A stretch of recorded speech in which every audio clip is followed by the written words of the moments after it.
Now for the fifth question, we're given the times taken by 200 players to solve a computer puzzle, which is summarized in this table.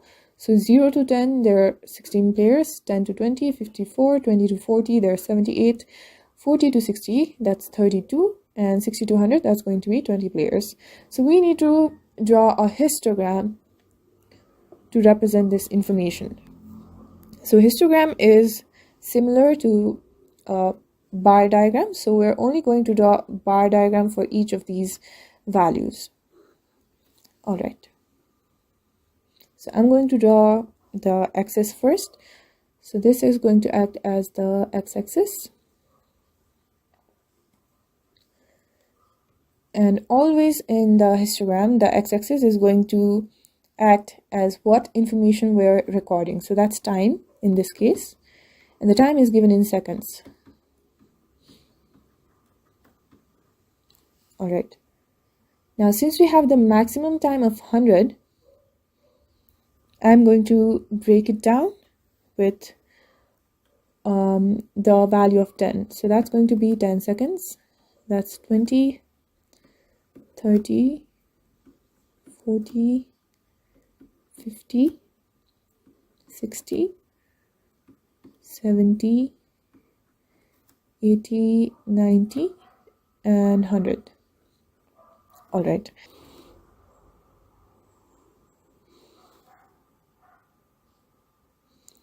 I'm drawing it with freehand, but make sure you guys use a scale while drawing this in the exam.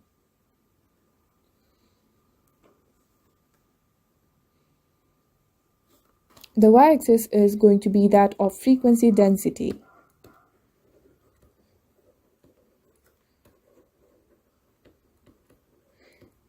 And we know that frequency density is going to be equal to the frequency of a particular class divided by the class width. So we need to figure out the class width first. That's 0 to 10. So the class width is just going to be 10. That's 10 to 20. Again, that's of 10. That's 20 to 40. Now the class width is going to be that of 20. Next we have 40 to 60. The class width is going to be 20. And we have 60 to 100. That's going to be a class width of 40. Now we can easily figure out the frequency density. So frequency density is just frequency divided by the class width. So the first case, that's going to be 16 by 10, which is 1.6. For the second case, that's 54 by 10. That's 5.4. For the third case, that's 78 by 20, which is going to be 3.9. For the fourth one, that's 32 by 20. This is going to be 1.6. And for the final one, that's going to be 20 divided by 40. That's 0.5. So the highest frequency density we have is of 5.4. So I'm going to place the highest to be 6 on the y-axis. So if this is the one, that's 2, 3, 4, 5, and 6. Alright, so now we're just going to plot it. So the first range is of 0 to 10, and we have the frequency density of 1.6. Alright, so 0 to 10, we have 1 right here. We have 1.5 right here, which means that 1.6 is this value. So that's 1.6. And this is for the range of 0 to 10. So that's right there. Alright, for the second range, that's 10 to 20. And we have the frequency density of 5.4. So we have 5 right here. So 5.4 is somewhere here.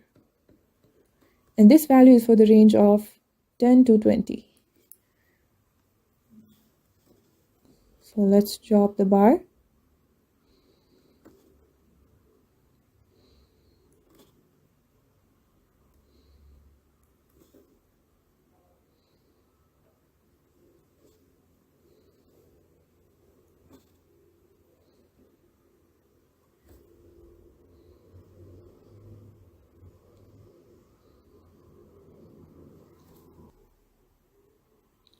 For the third one, we have the range from 20 to 40, and we have a frequency density of 3.9. So that's going to be right here.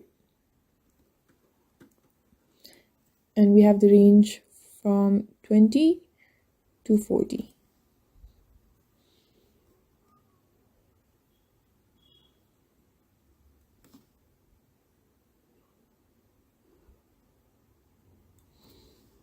Alright, the fourth one we have is the range from 40 to 60, and we have the frequency density of 1.6. So that's the same as the first one, and we have the range from 40 to 60. For the final one, the range is from 60 to 100, and we have the frequency density of 0.5. So 0.5 is right here.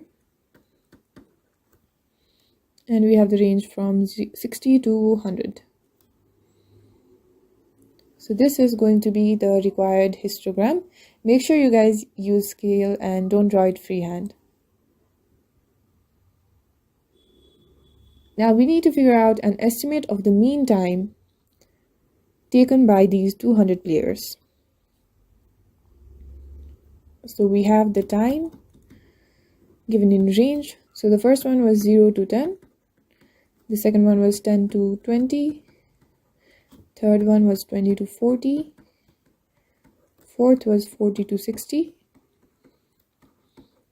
And the final was 60 to 100. Alright, let's just write down the frequencies as well. So frequency is 16, 54, 78, 32, and 20. So that's going to be 16, 54, 78, 32, and 20. Now, in order to figure out the mean time, we need to write the mid value for our given range. So that's 0 to 10, then the mid value is going to be 5. For 10 to 20, mid value is 15. For 20 to 40, the mid value is going to be 30. And for 40 to 60, the mid value is going to be 50. And for 60 to 100, the mid value is going to be 80. Now, in order to figure out the mid value, so if the range is given as A to B, then the mid value is going to be A plus B by 2. That's the formula used for all of these mid values. Now, we need to figure out the value for F into M, where F is going to be the frequency. So the first case, that's going to be 16 into 5, which is 80. For the second case, that's 54 into 15, which is 810. For the third one, that's 78 into 30, that's 2340. The fourth one is 32 into 50, that's going to be 1600. And the final one is 20 into 80, which is also going to be 1600. Now we need to figure out the value for summation Fm. So that's the sum of all of these 5 values, 80 plus 810 plus 2340 plus 1600 plus 1600, which is 6430. And we also need to figure out the summation F value. We're already given it in the question as 200. Now we need to figure out the mean time. So mean time is just going to be summation Fm divided by summation F. That's 6430 divided by 20, which gives the mean time of 32.15 seconds.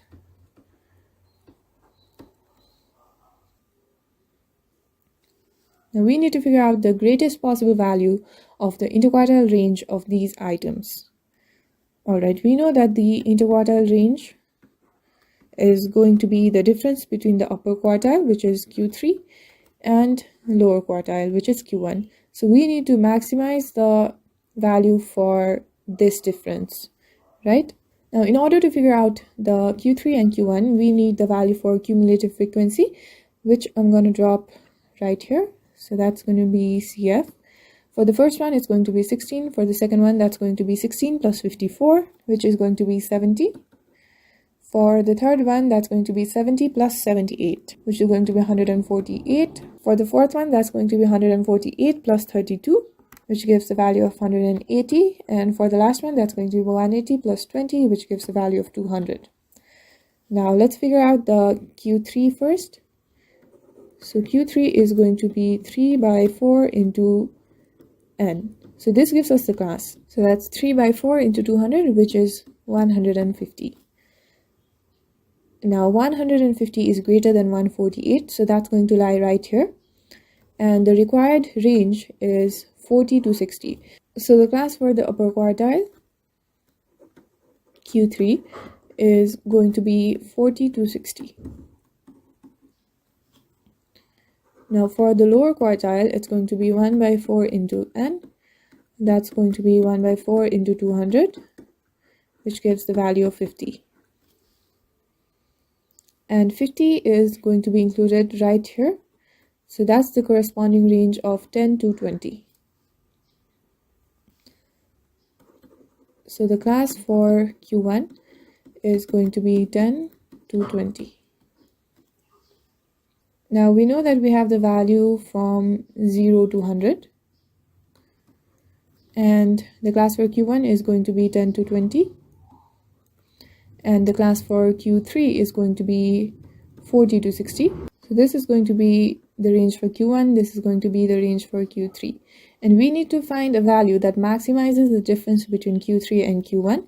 So if we start from the point 10 to point 60, that's the maximum possible difference, right? So this gives the greatest value. So the greatest value for the interquartile range, that's Q3 minus Q1, is going to be when the value for the third quartile is 60, which is the highest possible value, minus, and the value for Q1 is going to be 10, which is the lowest possible value. Now this gives us the interquartile range of 50, which is the greatest possible difference. This concludes the fifth question. Let's move on to the sixth one.